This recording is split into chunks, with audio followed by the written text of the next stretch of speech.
బెంగాల్లో విజయం మాదే, మా నెక్స్ట్ టార్గెట్ ఢిల్లీనే అంటూ మమతా బెనర్జీ బీజేపీ శ్రేణులకు సవాల్ విసిరారు. అయితే బీజేపీ మాత్రం ఇక దీదీ పని అయిపోయిందంటూ కౌంటర్ ఇచ్చింది. వెస్ట్ బెంగాల్లో మే మొదటి వారంలోనే ఎన్డీఏ సర్కార్ ఏర్పాటు కాబోతుందని ప్రధాని మోదీ ఉద్ఘాటించారు.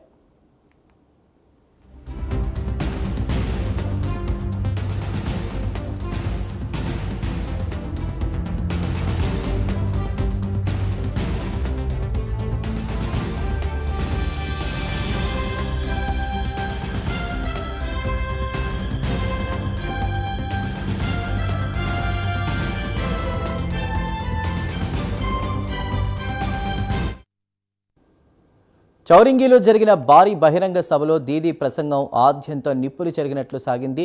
నన్ను ఓడించే సత్తా మీకు లేదు, బెంగాల్ గడ్డపై మరోసారి జెండా ఎగరవేస్తా, ఇక్కడితో ఆగను, నేరుగా ఢిల్లీ కోటపై దండెత్తుతా అంటూ మమతా బెనర్జీ ప్రత్యర్థులకు బహిరంగ హెచ్చరికలు చేశారు.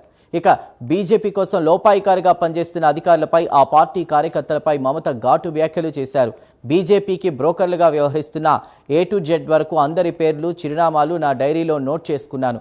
మీ బ్యాక్గ్రౌండ్ చూసి అధికారులుగా నియమించుకున్నంత మాత్రాన మమ్మల్ని ఏమీ చేయలేరు. మీరు మమ్మల్ని గమనిస్తున్నారని అనుకుంటున్నారా? మీ ప్రతి కదలికను నేను కనిపెడుతూనే ఉన్నానంటూ అధికారుల గుండెల్లో రైళ్లు పరిగెత్తించారు.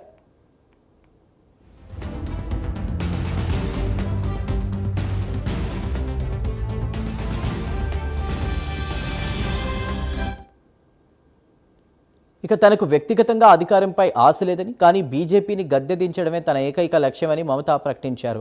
బెంగాల్లో విజయం సాధించిన వెంటనే అన్ని ప్రతిపక్ష పార్టీలను ఏకం చేస్తాను, ఢిల్లీని వశం చేసుకుంటాను, నాకు కుర్చీ అవసరం లేదు, కానీ దేశం నుంచి బీజేపీ పతనం కావాలి, బెంగాల్లో వారిని నాశనం చేసి ఢిల్లీలో కూడా అధికారం నుంచి తరిమి కొడతానని ఆమె గర్జించారు.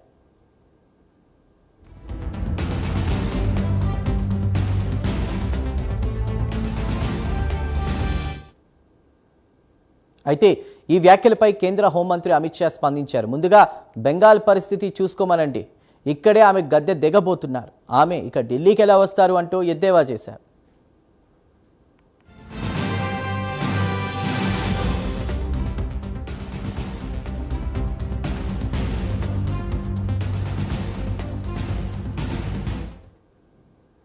ప్రధాని మోదీ కూడా మమతపై సెటైర్లు వేశారు. ముందుగా బెంగాల్ జారిపోతోందన్నారు. మే మొదటి వారంలో ఎన్డీఏ సర్కార్ ప్రమాణ స్వీకారం చేయబోతోందని ప్రకటించారు. ఓటింగ్ శాతం పెరగడం తమకు అనుకూల సంకేతమని చెప్పుకొచ్చారు.